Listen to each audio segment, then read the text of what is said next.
Yeah. So I've been hearing some talk, they should rematch this and that. Man, if he wants to I'm on the card. I'm fighting. If he wants to rematch, you can get it whenever. I told him on the night, you can get a rematch whenever you want, bro.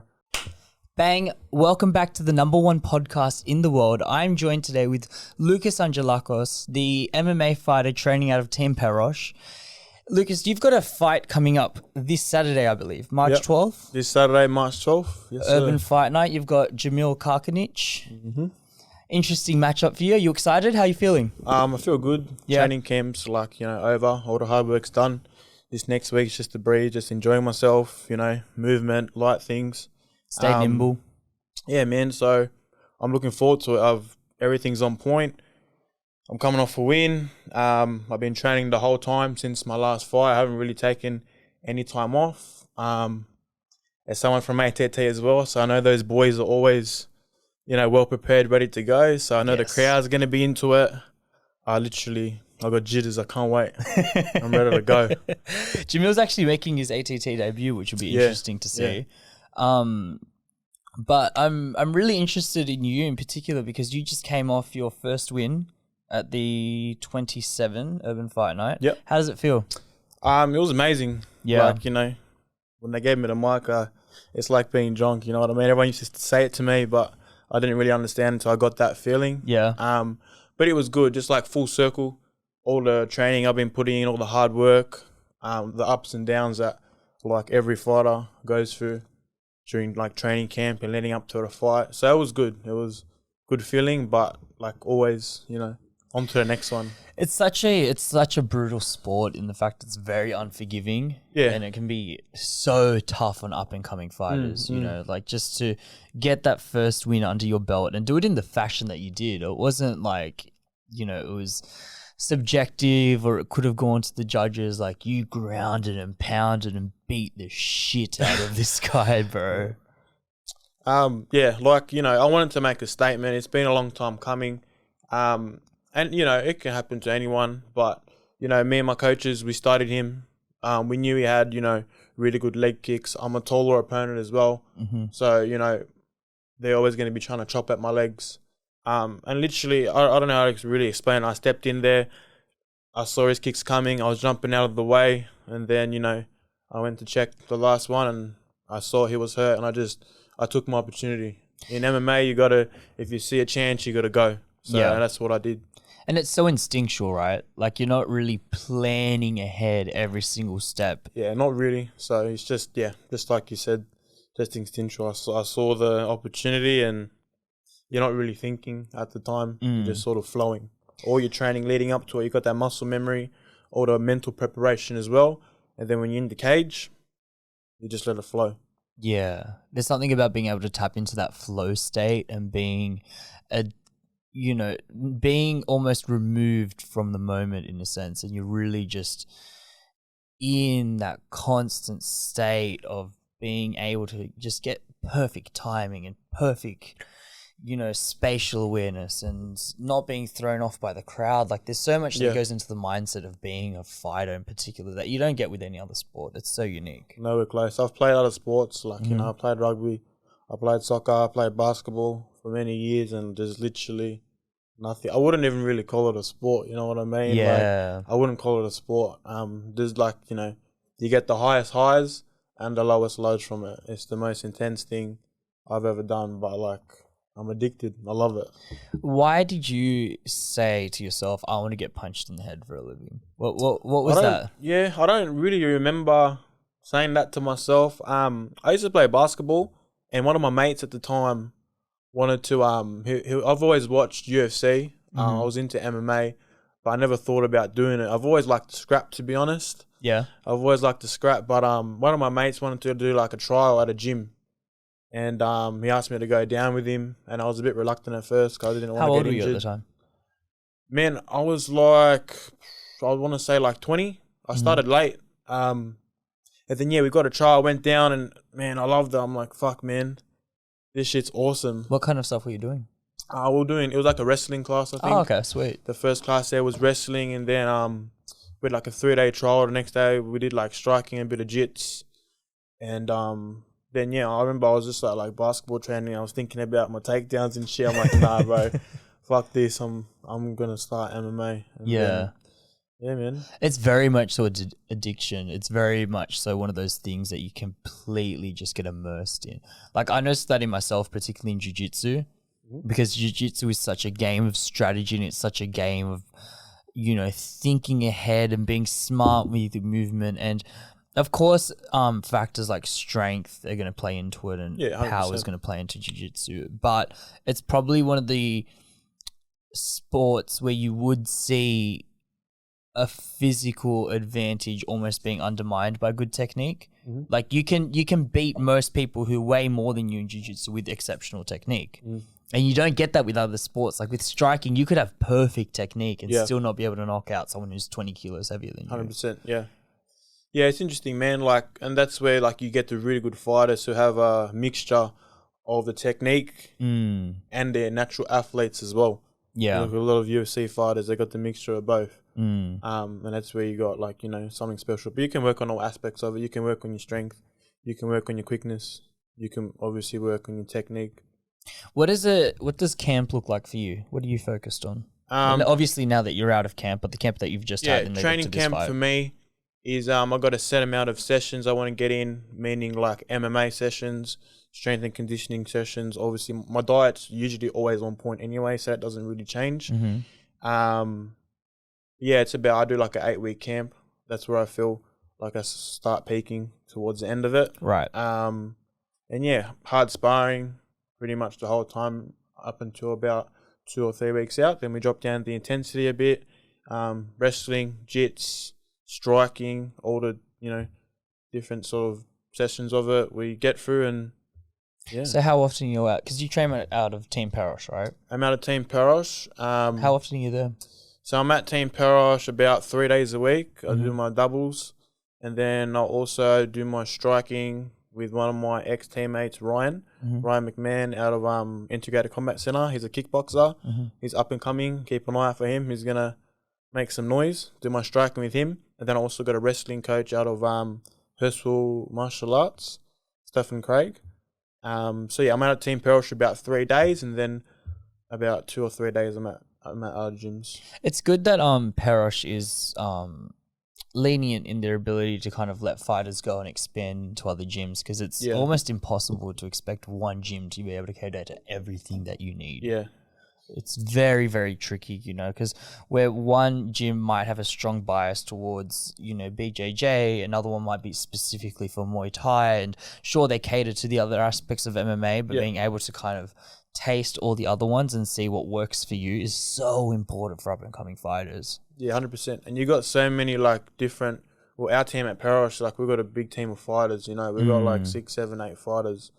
So it is, like, you know, you need that individual attention as well. But Anthony's great at that too. Like, you know, I can just train out of Team Perosh. You know what I mean? And, like, I can be set. But obviously, I just want a bit extra. That's why I'm venturing out. But... Like, don't get me wrong, you can, like, out of Team Perosh, they do, like, great striking, great wrestling. How much of an influence does training at Perosh have on your actual fight? Even just, like, as soon as I went to the gym, I just saw the professionalism and, like, you know, he's really old school, you know what I mean? Like, he'll hold you accountable. Yeah. And I like that. He's been in the game forever. He's been in the game forever. Even, you know, just having him in my corner. Yeah, gives me confidence. I mean, this guy's a UFC fighter. You know what I mean? And I like always like, you know, I find it hard to like sort of respect people that haven't really been through what I'm about to go through. Yeah, and I know Anthony has, and more obviously. So yeah, it definitely is a big. You do see a bit of that in Australia, don't you? Like, there's gyms out there that don't really have anyone that's competed, you know, in martial arts, you know, claiming to be MMA gyms, and it's tricky, man, especially if you don't know what's going on in the sport and you don't understand the community. Like, I was extremely lucky. I was introduced to Australian Top Team through Fahud just purely by luck, by chance. I just put it out there that I wanted to MMA. He came up, and so be it. But I could have easily ended up at some bullshit Krav Maga gym that... Yeah, bro. You know, and look, like, there's nothing wrong with those, like, gyms if, like, you don't want to fight. like properly. You know what I mean? But Like, if you're gonna do martial arts, man, you might as well learn how to fight, right? yeah. But some people, they just want to do it to keep fit. For example, you know what I mean? They just want to. They're not crazy like us. You know what I mean? Like, we want to punch on. It's different. There's something about a fighter that's just cut from a different cloth. And let me make very clear, I make no allusion to the fact that I'm a fighter at all. I'm a fan of the sport. I love talking to fighters, but I'm not going in the cage. I've got no business being in there. You're not going to make your debut anytime soon. You never know, bro. I said I wasn't going to fight, and look at me. You know what? I've joked about it a little bit, like amongst my friends. I'm like, if there was another like podcaster or something that started talking shit, I'd so be up for it. Celebrity fight, Jake Paul, huh? Ooh, I think I could take Jake Paul. I think anyone can fucking take that guy. What do you think about what he's doing in the sport? Obviously, he's more geared towards the boxing. Man, I don't really look. They're making money, I guess. You know what I mean? But are they real fighters? I don't know. Yeah, I don't really think they're real fighters. But in saying that, he just knocked out Tyron Woodley. I don't know if he, took a dive or not, but I don't know. I'm not really into it, man. Yeah. Like, I see it annoys me a bit, and I just move on. Yeah. I think it's tough to convince Tyron Woodley to take a dive, though. Yeah. It's going to be a lot of money. I was shocked. Like, the whole world was shocked. I thought it was going to pump him, even the first fight. I thought it was going to embarrass him. Well, so Tyron Woodley's a beast. I know, man. He's a fucking animal. Beast. He's an animal. So I don't know. He's getting older, but still, man, I honestly thought he was going to finish him. Yeah. Both fights. So anything can happen. Who do you aspire to in the UFC? Is there anyone on the roster right now that you kind of look up to? Like I look at myself. I want to be an all-round fighter. I think I am an all-round fighter. I've shown that in my fights. I can wrestle. I can keep the striking. You know what I mean? If I had to pick out one person, he's not in the UFC now, but GSP. Yes. Georges St. Pierre. Striking, excellent. Wrestling, ground game, jiu-jitsu, just like all-round. John Jones as well, I think, is like that. Yeah. I don't want to be limited. You know what I mean? I just want to be an all-round. Wherever they want it, they can get on the ground, standing, wherever. A pure MMA artist. Pure MMA, yeah. Yeah. It's I mean, GSP was exceptional. He's on the Mount Rushmore of UFC fighters. 100%. And you know the thing about GSP, right, is that he continued it afterwards, even once he stopped fighting. You see him now. He's shredded, in phenomenal shape. Yeah. Sion, can you pull up a photo of GSP? He's shredded, bro. We've shown him on the podcast before. I know he's really deep into his intermittent fasting, which is, I'm sure, a huge factor as to how he's able to stay in such lean shape. But even he took that big gap off his career. He didn't fight, and then he came back and beat Bisping. He choked him out, man, and like you just saw the shape he was in. He looked like the best shape of his life, and he hadn't even been in the UFC. Yeah. So it's just a testament. Yeah, and his of course, lifestyle, I guess. Yeah, like there's a difference. Lifestyle. There's a difference between someone who just like competes to make money and make it. There's nothing wrong with that, right? Not at all. Take your money fights, make your bag. But GSP is very much so just a purist in that sense. Just scroll down until you find a photo with him without a shirt. He's such a humble guy. You probably have to scroll for a while. So talk to me about your last fight. My last fight, I knew he was a striker. Sorry, I'm going to cut you off there. GSP is... I mean, dude, how old is he now? He's like 40, isn't he? I think he's close to 40. Yeah. Imagine being that cut at 40 years old. That's the thing, though. Like, he's been training his whole life.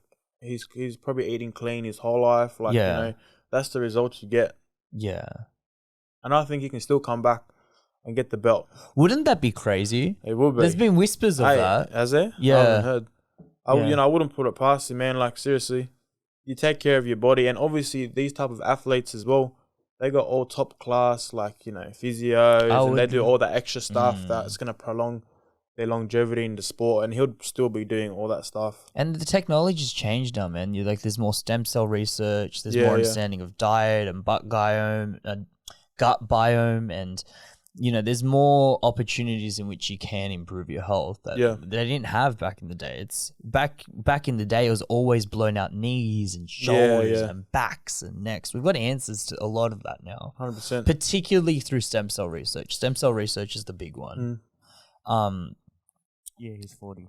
Yeah, he's 40 years old, bro. That's crazy. So he is 40, yeah. 40 years old. Yeah, stem cell research is the fascinating one because they're able to take cells that are literally produced in the mother's womb and then inject that into certain areas of the body and create regenerative properties. And they've seen meniscus grow back, they've seen cartilage grow back. These things that set people back 10 years. 100%. It's amazing. Look at LeBron James. How old is he now? Like 38. Yeah, he's averaging 29, and he looks like better than ever. Yeah. So you don't really see that back in the day. You know what I mean? So it's good, man. So we're talking about your last fight. My last fight, yeah. So it was a striker, Jay, striker from Central Coast, I think. So we knew he was ready to bang all the boys out there, Yeah. Yeah, as I said, came out. I wanted to set the pace. I watched his last fight. He came out strong. He came out throwing haymakers. We've got the actual fight there if you want to see it. So for the people at home, just make sure you use the split screen so we can see both of us. So came out. I think this is your fight. Can you press play on that? And give us a little bit of volume. If you want to hear it, just throw the headphones on. That's all good. Okay. So this was at UFN 27. You had Jay. The last one. From Central Coast, and you said he was a striker. Yeah. So from what we had seen, he was a striker. Let's bring this a little bit closer, my man. Yes, he was a striker. Had a big, overhand, big left hook. So and he came out strong his last fight. So we watched tape, obviously. And yeah, he had good leg kicks. That's something AP picked up on, and even my wrestling coach. Yeah. And as I said, everyone's usually trying to chop my legs down. So. And that's because you're a taller fighter. That's because I'm taller. I cut a lot of weight. Even though I've moved up, I still cut a lot of weight. So what are you fighting at now? This is 77. Okay. This is welter, which I feel really good at. Yeah. It's still a cut, but I'm not, I'm Yeah. not dying trying to make it. And we'll cut back in here. So going into the cage, how are you feeling? Man, I was pumped. Yeah. I hadn't been in the cage for about a year. Because of fucking COVID. Yeah. And I think I was meant to fight Jay before the lockdown as well. Yeah. So I was pumped. I had a bit of nerves, but you're always gonna have those jitters. Yeah. But no, I was pumped. I was just trying to get my footing there because it was so slippery. Backstage, I had a bit of anxiety. I'm like, bro, why am I slipping everywhere? Yeah. But when I got in there, I felt good. Yeah, like when you see the crowd and your music comes on, it's just there's this electric energy that goes on at these UFN events. Yeah, there's just so much tension in the air and everyone's on the edge of the seat. This was the first live MMA event I've been to. Okay, you were there? Yeah, I was there. Sweet. And I just was so glued to the event the entire time. Like it went for like 6 hours, I believe. It was long. It was a long event, and I couldn't get off my chair the entire time. Man, I'm getting G'd up just watching this fucking clip. I want to punch on today, tomorrow, whenever. I might just back up a little bit. No. So yeah, like you must have just been feeding off that energy from the crowd, right? Yeah, I think every fighter, feels the energy. It's just whether they decide to use it to their advantage or if they decide to let it get in their head. You know what I mean? You can use it as power, or it can it can hinder you. It's how you use it. The energy's there, so. And are you looking at your opponent this time while you guys are in the cage? Like, are you sussing him out? Are you reading his energy? Man, I think before I was just trying to get my footing when I first walked in there. Yeah. And now they're about to announce, so I don't even really remember where I was looking, to be honest. Looks like I was having a look. Staying loose, fresh. Just trying to stay loose, trying to stay warm. Crazy tattoos, my man. Oh, thank you, bro. Thank you. Holy shit. They're fucking painful, bro. Full Spartan energy right there, right? But when did you get that done? I got them a while ago, man. Probably 2 or 3 years ago. So yeah, my dad's. I got Spartan heritage, so I got Spartan blood running through my veins. You know what I mean? So I'm very proud where I come from. So I got a bang on my chest. Fucking warriors. I said something. I don't know what I said. I was just ready to go. You really had this "I don't give a fuck" attitude about it, didn't you? I guess Like towards him.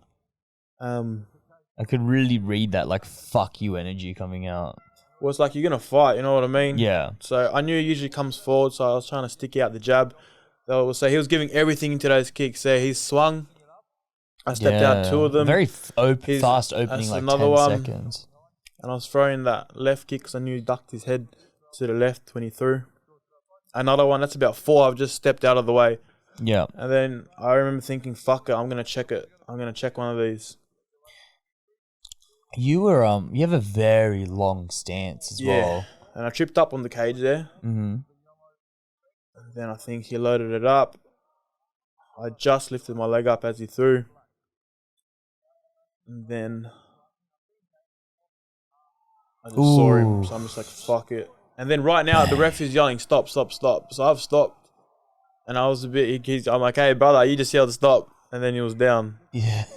I'm like, all right, I'm going to fucking jump the cage. I don't know what I was thinking. I was just like, you know. And you can tell how much it meant to you that moment. Yeah, man, look, it was a lot. You know, my first fight, man, I literally won every single round. And, you know, I don't believe in luck. You know, all props. That's awesome. To all my opponents, but it's been a long time coming, you know what I mean? Yeah. Just all that hard work. And then obviously I went to, you know, went to see how he was, you know. But, yeah, that's what happened. I checked his kick. I've finished him off. And yeah, I hope he's all right. I mean, I think I spoke to him the other day. He says his leg's still a bit jammed up. But I also said to him, I remember saying to him, you know, if he ever wants to run it back, I'll run it back. You know what I mean? Yeah. It was a quick finish, but I'll run it back. It's up to him. Like, I'm the one fighting on this next card. Yeah. So I've been hearing some talk, you know, they should rematch this and that. Man, if he wants to I'm on the card. I'm fighting. If he wants to rematch, you can get it whenever. I told him on the night, you can get a rematch whenever you want, bro. Yeah. But all respect to him. He's you know, he seems like a nice guy. But I like his style. Yeah, no. You know, look, it takes balls just to get into the cage, and the second you step in, you've earned my respect, no matter what happens after that. But I don't think there's much to dispute about that fight either. Like, it's very clear. You checked a leg kick.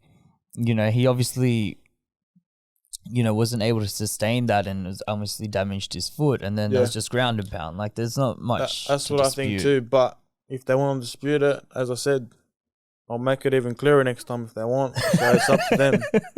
But, you know, as I said, I respect him. I got him on Insta. He seems like a really nice guy. Yeah. He seems like a good parent. You know what I mean? So I do respect him. I respect all the boys out there. Mm-hmm. My teammates have had, you know, previous fights with his teammates, and they always come out, you know, strong, ready to bang. So I respect them all. Yeah. But yeah, I think this rematch stuff is a bit of bullshit, to be honest. So what's your without giving away too much, what's your game plan for this coming Saturday? I'll go through it perfectly with you. Let's go. No, you know, I'm just gonna go out there and I'm just gonna play my game. I'm just gonna play my A game. I'm gonna do, you know, what I do best. Yeah. Put on a show. That's always my goal. Obviously, you know, you want to go out there and win. You know what I mean? But man, I just want to feel that energy. I just want to punch on. I want to give the crowd a show. I never want to be boring. You're never gonna see me have a boring fight ever. Are you a showman? That's for everyone else to decide. I don't really try and, you know, I'm just being me in there. You know what I mean? So but yeah, I'm just gonna literally put on a show for the crowd, give it everything I got. As I said, my training has been on point. Diet, everything has been on point. So I'm literally just gonna go in there and give everyone a show. Is it difficult to prepare for someone like Jamil, considering that there isn't a lot of footage of him out there? Yeah, like we usually, you know, have like one footage session before I fight an opponent. Yeah. But yeah, there's not much out there. But as I said, I'm an all-round fighter. Yeah. So, you know, I'll suss him out, whether he wants to strike, you know, wrestle, whatever. I'm ready for the fight wherever it goes. And even though he's making his debut, like, you know, he's fighting out of one of the best gyms in Australia, ATT. I know, you know, they're not going to send anyone in there that's not ready to fight. Yeah. So, you know, I know he's going to be prepared, and that's good because I'm prepared as well. So that should make for a fucking show. Well, the real fans are the winners. Exactly. On that note, though, because there isn't a lot that you know about him, and because you can't necessarily readjust for his game plan, because he's got his cards very close to his chest, right? You want to give me a couple of pointers you tried out there? No. You won't get anything from me. I reckon I will. Nah, so good. No, but I think there's a really interesting conversation in that. I was watching the Islam Makhachev interviews before his Bobby Green fight, and Bobby Green, I'm not sure if you're following the fight that closely, but Bobby Green very quickly stepped in at the last minute to fight Islam Makhachev. And Islam's been on this crazy fight streak. He's been pumping guys. And not he took it on 2 weeks' notice, didn't he? 2 weeks' notice, that's right. And it was like this tank of a Dagestani warrior with all this from the mountains, bro. From the mountains. They're from the mountains, legit from the mountains. From the fucking mountains. Coming forward and pushing with all this momentum up against Bobby Green, and no disrespect at all to Bobby Green. Because, you know, to take that fight on last notice and take some balls. You know, and he's a very good fighter. He's got a lot of potential. And he's had an amazing run. He's got an amazing control over distance and space and time, and he's a good striker. He can grapple, but Islam's just another animal. And what was interesting was that prior to the fight, they asked Islam, well, because your opponent's changed, how much has your strategy changed? And he goes, oh, no, nothing's changed. He's like, it's the exact same game plan every single time. I don't care who my opponent is. It's the same game plan every single time. And obviously with him, it's take people to the ground and just maul them and squeeze them and ground and pound and really assert yourself over them. So it's about... Yeah, go on. No, please. No, I'm just saying, like, it's about, you know, playing your... Like, you want to make them fight your fight. That's what all the good fighters do. If you watch them, you're always fighting at the pace they want to fight at. You know what I mean? They're the ones that are pushing the pace or, you know, keeping you away. But obviously as well, it does help having, you know, footage to see their tendencies. You know, like I saw with Jay, he'll duck his head to the left and throw that, you know, the big overhand, or he'll duck his head to the left and come with a big hook. Yeah. So I was prepared for that. So I was throwing the kick right up the middle so you can duck right into it. You know what I mean? So it does help, but you do want to fight to your strengths. Of course. I think there's something about, you know, understanding where your opponent's weaknesses are, but then not like over investing in those either. You know, like I don't think when Khabib versus Conor, I don't think Khabib was overly thinking about whether Conor's stance was too wide or whether he overextended or anything like that. Like Khabib was just like, when the opportunity comes, I'm going to take him down and I'm going to destroy him, you know? And of course he was aware of everything that was going on. And you saw it because Khabib actually outstruck Conor in the second round. Dropped him, bro. Dropped him. That big overhand. Yeah, which we'd never seen from Khabib prior to that. Yeah. So, you know, both play into it, but I think for a fighter such as yourself, that ability just to assert your own game plan and being able to cover all bases is critically important. And I'm glad to hear that you've got the right guidance at Team Perosh and that you've got the people pushing you in that direction. 100%. And even like you look at those UFC fighters as well, they've had so much fight experience, you know what I mean? So they know exactly what their strengths are. They know what works for them, what doesn't work for them. Yeah. So, you know, they're even more in that mindset of I'm going to, you know, make this, like, do what I want to do in the cage. And I'm going to dictate the fight. Yeah. So, yeah. Awesome.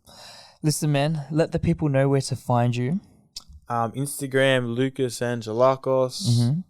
We'll leave it up on the screen right now. Yeah, leave it up on the screen. That's you beating the shit out of Jay. Man, my hand was fucked for a couple of weeks after that. I'm not going to lie. I bet. Instagram. Just go on his own profile there, Sion. Yeah, Saturday, the 12th, come down. Get your fucking tickets. Get your tickets. It's going to be a show. Hey, not even just my fight, of course, but everyone. There's so many good fighters on the card. And you know, like you said, you're going to come. You're going to feel the energy. You're going to hear the crowd. You're going to see all the emotions. You know what I mean? Yeah. Like literally, come down. There's nothing like it. And look what Urban Fight Night's doing for the Sydney game and bringing up all these new and up-and-coming fighters and creating all these opportunities is massive. I wanted to touch on that as well. Urban Fight Night, best promotion by far in Australia, by far. What they're doing for us, the fighters, the professionalism, literally everything they're doing is, you know, top class. So shout out to Suman, everyone that's a part of Urban. I'm pretty sure I said to him in the cage, I'm sticking on Urban, you know what I mean?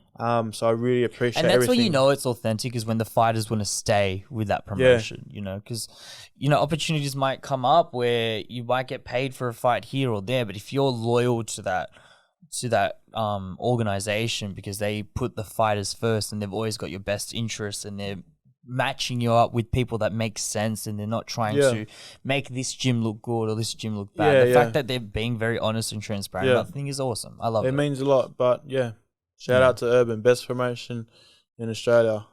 All right, listen, man, it's been a pleasure having you on. I'm looking forward to watching your fight. Thank you very much. And hopefully we'll be celebrating soon. Hey, I'll announce the after party after the fight. We'll see. We'll see where we're at, all right? Let's do it. All right, bro, I appreciate it. Thank you, my man. That's it, guys.